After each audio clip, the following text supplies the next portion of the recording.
magaalada Boorame xarunta gobolka Nowdal waxaa maanta laga xusay maalinta caruurta Afrika oo ku beegan maanta oo ay bishu tahay 16 bisha Juun waxaana munaasabadan soo qaban qaabiyay ururada maxalliga ah ee Ayoodha iyo Sayis ee ka howlgala goboladan Awdal iyo Salal waxaana maalgeliyay hay'adaha World Vision iyo Save the Children iyadoo qabsoomida munaasabadan ay kaalin weyn ka ciyaartay wasaaradda shaqada iyo arrimaha bulshada ee Somaliland waxaana munaasabadan lagu xusay maalinta caruurta Afrika ee Boorame ku qabsoontay ka hadlay مسؤولين كترسن ururada Ayoodha iyo Sayis ee maxalliga ah ee xuskan soo qaban qaabiyay waxaana hadaladooda kamid ahaa waxaad ogtahay maalmahan ku jiray in uu fiican si adag u sameeyay bulshada Soomaaliland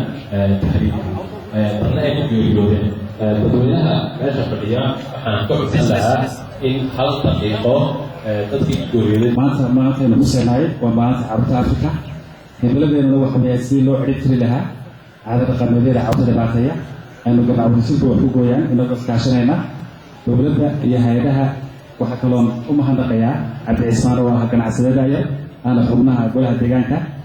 sidoo kale isuduwaha wasaaradda shaqada iyo arrimaha bulshada ee gobolkan Marwo Fardowsa Sheekh Saciid oo xuska munaasabadan hadalay ka jeedisay ayaa waxay bulshada ku baraarujisay inay dhowraan xuquuqda caruurta guud ahaan caruurta ku dhaqan Somaliland gaar ahaan caruurta ku nool goboladan Awdal iyo Salal duqa degmadan Boorame Saleebaan Xasan Xaddi iyo gudoomiye ku-xigeenka gobolkan Awdal ahna ku simaha gudoomiyaha gobolka Mudane Cabdiraxmaan Nuur Sugaal oo gabagabadii munaasabadan lagu xusayay maalinta caruurta Afrika ee 16 Juun hadlay ayaa waxa hadaladooda kamid ahaa caruurteenu way dayacan runtii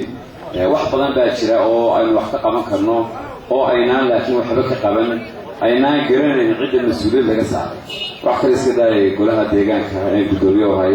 Cabdi Cismaan oo noolaya kulli waa mas'uuliyad naga saaran caruurta dayacan ee ku nool degmada Boorame codde iyo codka halbu waxaan u sheegayaa in laga daayo caruurta lasanoo kale ku shaqaysiga هيل درجة كترستا سمبوركا ولا سمبوريو وحياها نوع عاصة إنه درجة كتيرنو هلا جدا يعبر. سكسبات حسك مناسبة 16 جون كوبيغان مالنتا عروضة أفريقيا سندا وحاها الكوليج لوقاتي اللي بتركع عادة رقمية حون كدنكا عروضة. عبد الفتاح أحمد هدوناج نيوز مقالة بورما.